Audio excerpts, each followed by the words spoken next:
Good wishes, dear students. In today's class, we will see a new concept but a very important one, inert pair effect.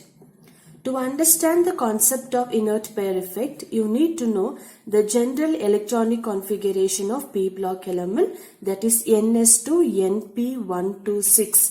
Here the s orbital will have a complete number of electrons and p orbital electrons will vary from 1 to 6. As usual, I would like to give you the shortest and easiest definition followed by key points which will help you to understand the concept along with the example and explanation. So the definition for inert pair effect is ns electrons do not participate in the bonding. Now this ns electrons, from where do we get? Those ns orbital electrons available in the valence shell. Please remember, ns electrons available in the valence shell do not participate in the bonding. Therefore, this inertness of ns electrons is called as an inert pair effect. Now to work out the application question based on this concept, you need to know 3 points. So point number 1, this effect is found in group number 13 to 16. You know, in a periodic table of p block elements, we learn about group number 13 to 18. 18 is out of the way because it attains a stable configuration. Group number 17 does not follow inert pair effect. I will tell you the reason when I proceed with the lesson. Now for the timing you have to remember. So inert pair effect is seen only in group number 13 to 16. Point number 2.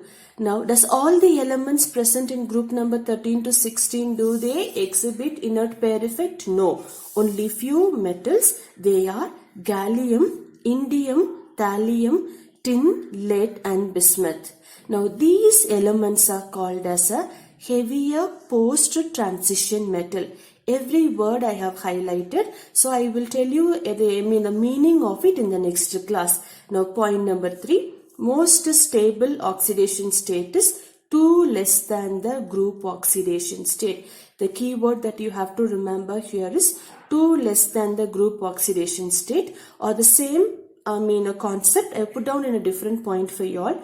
Down the group, stability of n state decreases and that of n-2 state increases. So the 3 points are there. Inert pair effect is found only to group number 13 to 16, and that too not all the elements of group number 13 to 16 exhibit inert pair effect. Only certain elements. They are called as a heavier post-transition metal. Namely, they are gallium, indium, thallium, tin, lead and bismuth. And in terms of oxidation state, 2 less than the group oxidation state is more stable. In other words, down the group, stability of n state decreases and that of n-2 state increases. Now let me explain to you. This one I will explain it in the next class. Let me explain about the stable oxidation state taking the practical exam.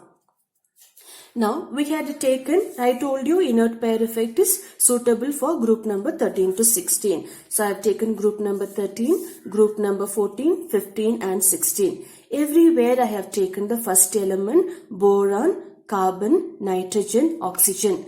I had also taken the atomic number of all these elements 5, 6, 7, 8. First you need to calculate the general oxidation state. Now general oxidation state, how do we calculate? Plot the electronic configuration. The number of electrons in the valence shell is called as a general oxidation state. So here 2 plus 1 3, 2 plus 2 4, 2 plus 3 5, 2 plus 4 6. So general oxidation state of 13th group. If you plot the electronic configuration of all the elements in a 13th group, you will see plus 3 is the oxidation state. Similarly for group number 14, plus 4 is the oxidation state. Group number 15, plus 5 is the oxidation state. Group number 16, plus 6 is the oxidation state. Now this general oxidation state is also called as a group oxidation state. Now I need to tell you how to find out the stable oxidation state. If you remember the first class of p block elements, I told you, apart from the general oxidation state, there tend to be some different variable oxidation state also exist. Now we are coming into that concept. If you see here, group number 13 also exhibits +1 oxidation state.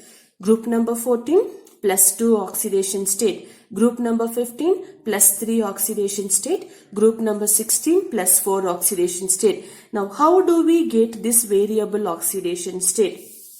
This is where I have given you the formula. The stability of the oxidation state is 2 less than the group oxidation state. A very easy trick, nothing complicated. What is the group oxidation state of group number 13? +3. Now N is equals to +3. So you take this N to be the group oxidation state. N minus 2 will be group oxidation state -2. So I have taken it here. 3 minus 2, that is N minus 2. 3 minus 2 plus 1 is the stable oxidation state. Come back here.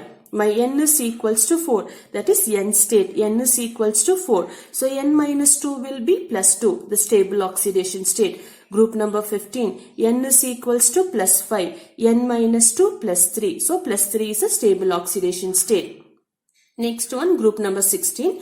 +6 is the group oxidation state, that is N is equals to N minus 2 +4 is the stable oxidation state. So this is only a very simple concept here. Now group number 13, 14, 15, 16. The one that I have written with the green inks are called as a group oxidation state or general oxidation state. Now they also exhibit some other oxidation state, and that is called as a stable oxidation state. How will you identify the stable oxidation state? Just follow the formula of N and N minus 2. N stands for the general oxidation state, N minus 2 for the stable oxidation state. Now in this case, what are the elements are possible to show the inert pair effect? Gallium, indium, thallium. Now all the three fall under 13th group. So I have written gallium, indium and thallium. Now gallium group oxidation state is +3. 3 minus 2 gives me +1. So I have put the tick across 1. So +1 is the most stable oxidation state. Similarly for indium, group oxidation state is +3. 3 minus 2 +1 is the most stable oxidation state. It's the same way for a thallium, group oxidation state is +3. 3 minus 2 will be +1 is the most stable oxidation state. Similarly for a tin and a lead, group oxidation state +4. 4 minus 2 plus 2 is the stable oxidation state. And also for a bismuth, group oxidation state +5. 5 minus the 2 plus 3 is a stable oxidation state. So you will be given the questions to identify the most stable oxidation state. The only formula you have to follow is N state decreases down the group and N minus 2 state oxidation state stability of N minus 2 state increases. Thank you. I gave you my heart.